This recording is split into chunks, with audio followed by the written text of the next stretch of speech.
Stapleton's has sold high-quality meat and produce to the community here in Gymea for over 120 years. But the pressures of operating in 2025 are proving problematic and costly.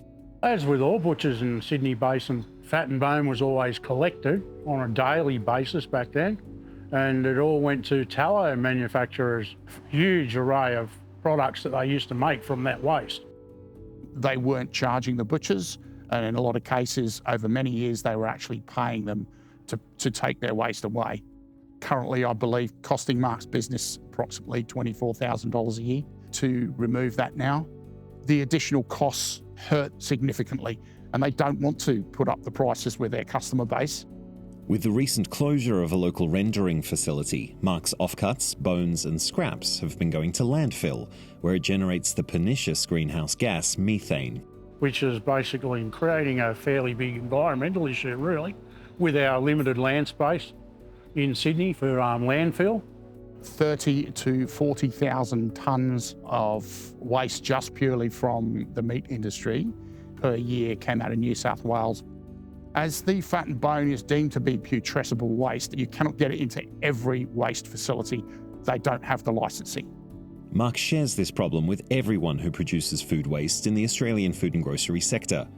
And when it comes to New South Wales, there simply isn't enough room to continue business as usual. I field so many calls from my members about what's happening with it. Even from the smallest butcher up to the larger butcher, they don't like having to put their waste product into landfill. It doesn't sit well with them. For Norm Boyle, however, the inventor and CEO of Food Recycle, high volumes of food waste offer an opportunity to manufacture a high-quality resource and provide a circular solution for everyone in the Australian food and grocery sector.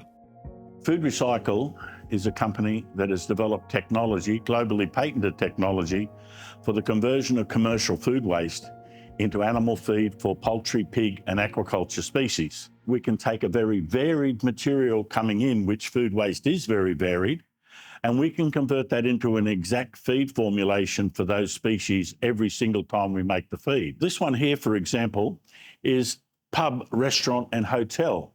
This one here is fruit and vegetable from the Homebush fruit and vegetable markets. So the feed formulation program will choose an amount of each of these food waste streams to produce a complete feed that is identical every time we make the feed. Instead of being a waste product, which is not beneficial to society as a whole, it becomes a co-product and makes it a circular process.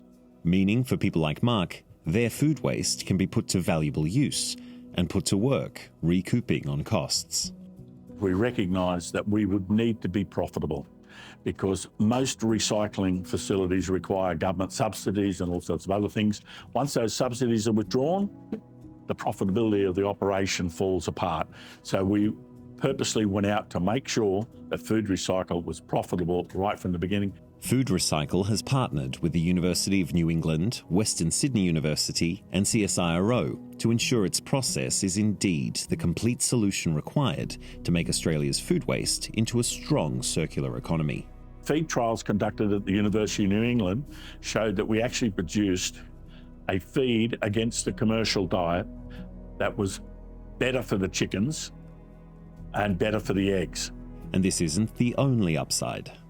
Production facility can produce feed for under 50% of the cost of a commercial feed. Food Recycle has developed a cooperative structure.